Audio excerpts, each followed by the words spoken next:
Welcome to Las Vegas. Thank you. And welcome to the Jumpin' John Show. Yeah, I love it. I appreciate you doing this. She's doing us a huge favor by being up here. But Lari Dee, you've got a busy schedule during the year. Tell us kind of what you do throughout the year. Mostly I train horses, rodeo a little bit, Right. put on some clinics, Right. maybe 8 or 10 a year, Sure. and just all day, every day. But there's a bunch of that going on, sounds yeah, like. a bunch of that. And you talk about the all-girl ropings. Tell us about that. I don't think that stuff gets promoted enough, that you're involved in throughout the year in different places. The girls in roping is getting really big. Sure. I mean, there's so many girls nowadays that rope so good, and they're having some huge ropings. I mean, we have the Windy Ryan, we have the Wildfire roping. They have a big roping at Reno, Nevada, and it's getting to be a big sport. Right, sure. I enjoy watching those because, and take this as a compliment, like when I go play golf, I go out there and I start swinging hard and overdoing everything, and then a group of gals will come by and put everything back into perspective for me about getting back to the basics, and it seems like when I watch you guys, everything's so smooth, and y'all are better horsemen, seems like, than the guys are. It's... Well, I just don't, like, we don't have the power and strength, as the men do, so we use more finesse, right, as you would say. Sure. And that's, that's where I train a lot of horses, right. And help a lot of my friends, like Trevor and I. Absolutely. Have some horses together and right. stuff. And like when they come to my house, everything slows down. Oh, yeah. And we do all the basics and everything there. Exactly, and that's the thing, like Alan Bach's talking about, you gotta go slow before you can be fast. Right. And I'm a number 4 team roper, and it's about catching all 4 steers in my division, that kind of thing. And we get out here, and it seems like around October and November, everybody starts getting fired up for the NFR, and you can see it at the jackpots. Everybody starts dropping 2 culls, and it's on TV, that kind of thing. But talk about that a little bit, as far as roping and slowing things down and starting off slow, Well, and I'm a firm believer in using your basics and being able to catch, right. But I don't feel that you can back in the box with the attitude of thinking all I got to do is catch. Right. That's more of your mental game of it kind of works on you, and you'll see a lot of people out there at that World Series right. roping that they get to thinking that all they need to do is catch, right. and sure. they miss their shot or do something like that. You need a happy medium in between all of that, still be aggressive, but maybe ride in the hole and do that thing. But you're not just a team roper. You're a champion breakaway roper. Yeah, that's really where I got started, was roping calves right, and stuff. And right. my brother, he came to the NFR and right. calf roping, and that's how we started, was roping calves, and sure. then we got into the team roping and stuff. Sure. And breakaway has been a big part of right. Getting me going. That's how I do most of my clinics, are right. on sure. roping calves and stuff. On your clinics, is that at your place? Is that where you have, or do you travel around a little bit doing clinics? I do both. Where are you living? I live in Abilene, Texas. Yeah. That's good right there. Yeah. That's a good spot. So you do some at your place, and then you're kind of booked throughout the year at different places. And yeah, we usually go to Australia once or twice right. a year, and I've right. been to Sweden. Ain't that cool? And been to Hawaii, and right. just all over, most places in the United States, though. Right, sure. Speaking of Sweden, which we'll talk about this a little bit, but you've got a new DVD out right. that was videoed in Sweden, and yeah.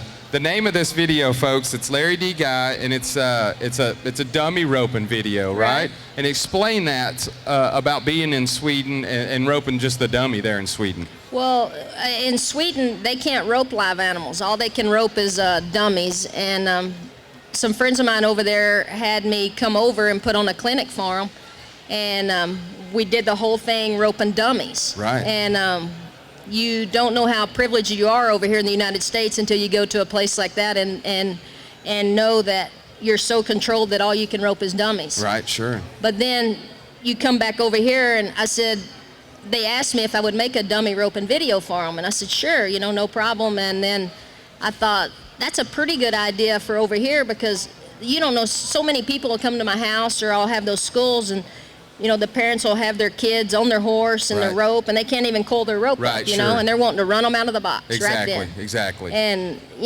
just like we talked about a while ago, you need to go to basics, and you need to start with basics. And I think that this roping dummies is the basics of, of everything. Absolutely. And I have a tough calf.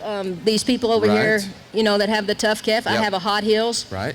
And I mean, I rope dummies every day, not only for me, but for my horses. I mean, that's how I start all my young horses, is on dummies. Right, sure. And I just thought it would be a good idea to Oh, yeah, I think it's a great idea. And you don't know this, or maybe our friend Rhodey Goodwin told you this, but Jake Hooker and I have been to your house. You weren't home at the time. Right. But, folks, I went to her place.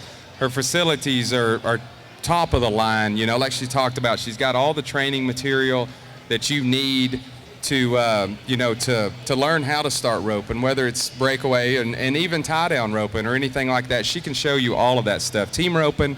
But so you recommend, if somebody's starting out, they don't really have the horsemanship thing down and they want to learn how to rope, but do they need to start off roping the dummy and then riding their horse separate? Is that a great way to start? Yeah, and I mean, I think that it's just like us learning to walk. We don't just take off running. Absolutely. We got to crawl first, or set up, crawl, and then walk, and then you start to run. And I think that's the same as in roping, that if you would start on the ground roping a dummy and then work your way up to getting on your horse and roping the dummy, and then just, make your way. I think that's by far the best. The way to go. Yeah. You also have a new breakaway. And before we talk about this particular one, tell us what these are exactly, as far as a breakaway, and so the kids know out there, it's a great practice tool. But talk to us a little bit about what those do. Well, the breakaway Hondo is, you put it on your rope. So when you rope the calf, that it just breaks away, and it's just great practice where you don't have to, jerk the calves all the time or whatever. And so you just get a rope and you cut the Hondo off of the rope. And these are very easy to apply. There's a directions, on the back of them, and I have so many people that will come to the schools and their mom will bring them. Right. And they're like, hey, can you help me put this breakaway on my kid's rope? Absolutely. Well, this way it's really easy. I mean, you just put a piece of tape on it and cut it off, and you slip this over the top and just screw it in. I mean, it's really simple to put on. Perfect. Well, what I was going to say is a breakaway rope, you start telling somebody to cut a Hondo off and this and that, but those are just practice ropes. They don't really hit the ground. There's not a lot of wear and tear. I mean, those will last a while, right? Oh, yeah. That's what I thought. Yeah, and these, I have been testing them and using them.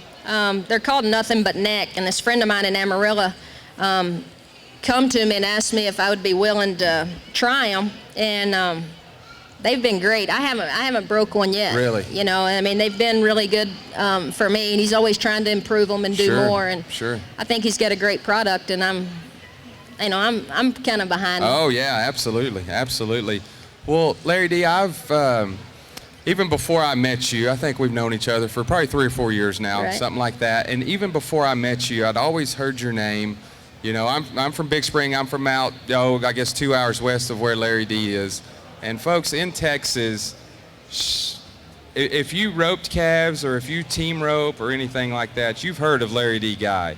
And but talk to me a little bit about your history, growing up. When did you start roping, and kind of who influenced you to get started? I've roped all my life. My dad and mom, they both rodeoed. My dad was a roper, and my mom ran barrels. Right. And I grew up on a ranch. I still live on the ranch. Right. And there's a lot of history to that ranch, isn't there? Oh yeah. Yeah. And we roped in the pasture, and did all that stuff, and junior rodeoed, went to the AJRA rodeos, and college, and just made my way on up. Absolutely. Well, it's you could feel it, when we drove in your driveway, the place has a look and a feel about it, it's a West Texas thing out there, and it's great over there. And you mentioned you had a brother, and he made it to the NFR, is that right? Yes, his name is Tommy Guy, and I think it was 1993 he come into calf roping. I met him at the dance the other night, Wednesday, just the other night, and we hung out for a while and all that good stuff. But what do you got coming up? We're fixing the end of year here and start the new year. What do you got coming up here in the next couple of months? I'm not going to do a lot. Probably just well, it's supposed to be cold. Right, sure. And they say it is back home. I don't know if it is or not, but and it hasn't been. Yeah. But I've got several horses that I'm still riding and stuff, and then probably my next big roping will probably be the Wildfire roping in Slato. Slato, I see. Sir. Speaking of your horses, do you have a particular one that's kind of standing out to you that they think may dang sure be a good one? I hope I have several. Several, yeah. I'm riding one horse that belongs to the Gongs that have the South Point Casino, and he's a really cool little horse. Ain't that neat? And I've got one that I call Gangster, and the story about him is he was a young horse. He's still young. I think he's 5 or 6 years old, and he broke his pelvis. Right. And I didn't know if he'd ever, make it, and he came back after 9 months. Right. And he's pretty good. That's what I've been riding all year, and I've won a few little titles and stuff on him here lately. Right, sure. He's done really good. Sure. And then Trevor Brazil and I have a couple that we're partners on that's doing really good that I team rope on. I rode one at the team roping over here, and he ropes calves on him as well. I see. And is there any particular spot? Are you raising these horses, or you just kind of go out and try different horses? Younger horses. How do you find your horses? Yeah, I don't ever raise them. I usually go and buy them, and I look for probably what everybody looks for, but I want them really pretty, and I want them, broke really good. Right. So when I start, that they're easy to train. Right, and, sure. The breeding, I've kind of got off into a certain little breed that I've been trying to stick with, and it's the stud was Starlight Gypsy, and I've bought a few horses from this lady that owns that stud, and they've been really cool horses, but they're more or less the cutting horses, working cow horses. Right, sure. When did I guess you've been watching the roping and the team roping here in Vegas? What's been your opinion so far on the team roping? As far as Las Vegas goes, and how it started off, and kind of where it's at now. Well, it started off a little rocky for those guys, but I thought the steers were, they were a little bit low-headed and kind of cow-horned a little bit, and I thought they were having just a little trouble with them, but these guys rope so good out here, and I knew they'd get it figured out. And the people at home, they can talk about it and say what they want, but until they're here, exactly, they don't need to say much. And this video, we're videoing this right now, and there'll be a lot of folks, that maybe have never been to the NFR that will watch this, and you mentioning that it's different when you get there live, and and it's all those runs, a lot of times on TV, they look really slow, or the steer doesn't break fast or something, but then they'll come out and they're 3-4 on them. Right. That kind of thing. But when, as a younger child, I know my first time that I came to Vegas, and I'm 35 years old, and it was actually only about 5 years ago,